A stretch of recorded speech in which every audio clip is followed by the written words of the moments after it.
చూడండి ఫ్రెండ్స్, కొద్దిగా మిరియాల రసం పెడుతున్నా. అందుకోసం మిరియాలు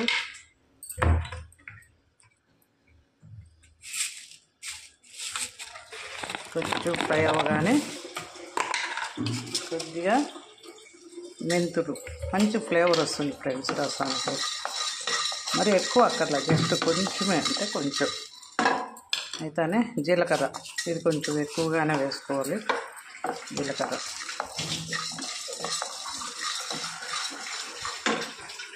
ఇప్పుడు 2 రెమ్మలు కరివేపాకు,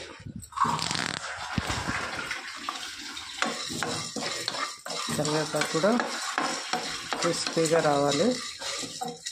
కొత్తిమీర మళ్ళీ రసంలోకే వేసుకున్నాం, దీనికి అవసరం లేదు. కొత్తిమీర కూడా కొంచెం బయట పెట్టేయి. కరివేపాకు క్రిస్పీగా రావాలి ఫ్రెండ్స్.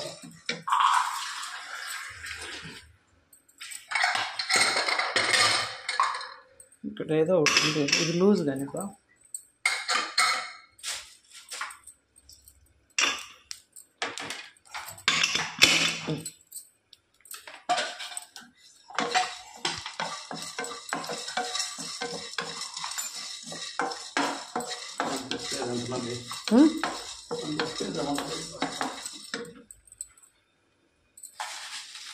ఇప్పుడైతే 4 గ్లాసులు బియ్యం కడిగి పెట్టేశాను. 8 గ్లాసులు నీళ్ళు పోసి కొద్దిగా సాల్ట్ వేసి ఒకవైపు బియ్యం నానుతూ ఉంటాయి ఫ్రెండ్స్.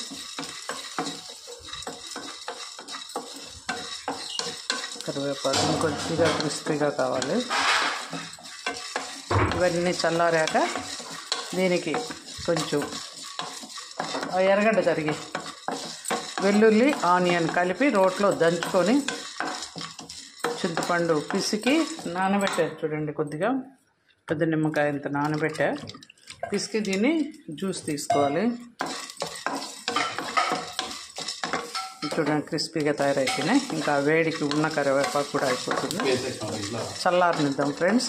ఎప్పుడు మీరు గుర్తుపెట్టుకోండి, వేడివేవి రోట్లో వేసి దంచకూడదు. లక్ష్మీదేవి స్వరూపం అంటాం కదా రోలు, కాబట్టి వేడివి ఎప్పుడు మనం రోట్లో వేయకూడదు. సో ఇది చల్లారి పెట్టుకున్నాం. ఒకవైపు బియ్యం నానుతున్నాయి, ఒక 5 మినిట్స్ ఉంది. చూడండి, ఈయన హెల్ప్ చేస్తూ ఉంటాడు ఫ్రెండ్స్. చిన్న తరిగించడం వరకే, మళ్ళీ కాఫీ టీ కూడా ఇవ్వలేడు, చేత కాదు పాపం. జస్ట్ కూరగాయలు అయితే తరిగిస్తాడు. ఆనియన్స్ తరుగుతున్నారు అంతే ఫ్రెండ్స్. ఇది ఆరేలోపు కాసేపు రెస్ట్ తీసుకున్నాం. కంటిన్యూగా చేయలేము మనం, కూర కూడా అవుతూ ఉంది. దంచుకొని రెడీగా చేసుకున్న తర్వాత ఇలా చిన్న పాత్ర పెట్టుకొని, పెనమైనా పెట్టుకోవచ్చు, పాత్ర అయినా పెట్టుకోవచ్చు. కొద్దిగా ఆయిల్ వేసి హీట్ ఎక్కిన తర్వాత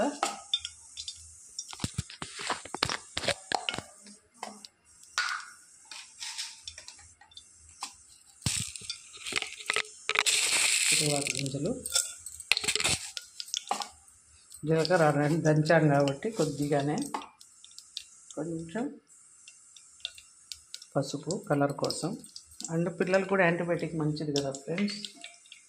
తర్వాత కొద్దిగా ఆనియన్స్, ఆల్రెడీ దంచాము కానీ కొంచెం కమ్మదనం, రసము కమ్మదనం వస్తుంది అన్నమాట. ఆనియన్స్ మగ్గుతుంటాయి.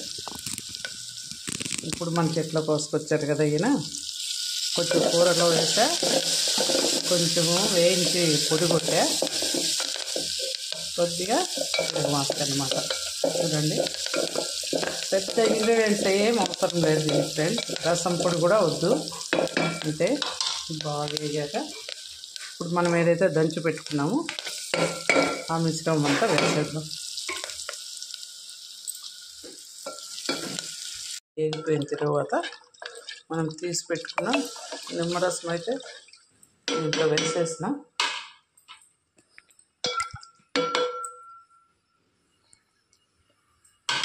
సాల్ట్ కొంచెం ఎక్కువే పడుతుంది ఫ్రెండ్స్, పులుపు కదా. చూడండి,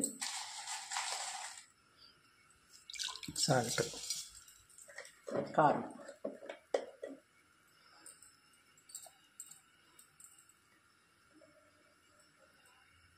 కొద్దిగా ధనియాల పొడి. మనము ధనియాలైనా వేయించి కొట్టుకోవచ్చు, కానీ మనం బాగా నెయ్యి వేసి వేయించి ఆడించుకున్న ధనియాల పొడి, అందుకని ఫ్రెష్ ధనియాల పొడి వేసా.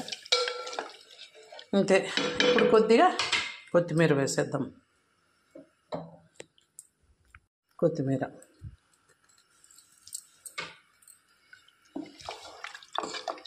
అంతే ఫ్రెండ్స్. గుమగుమలాడే మిరియాల చారు అయితే రెడీ అయిపోయింది. మనం ఎగ్ కర్రీలోకి కానీ చికెన్లోకి కానీ ఇది నంచుకొని తింటే చాలా బాగుంటుంది. అన్నంలోకి పిల్లలకు కూడా మంచిది ఫ్రెండ్స్. దగ్గు జలుబు ఉన్నప్పుడు కూడా చాలా బాగుంటుంది.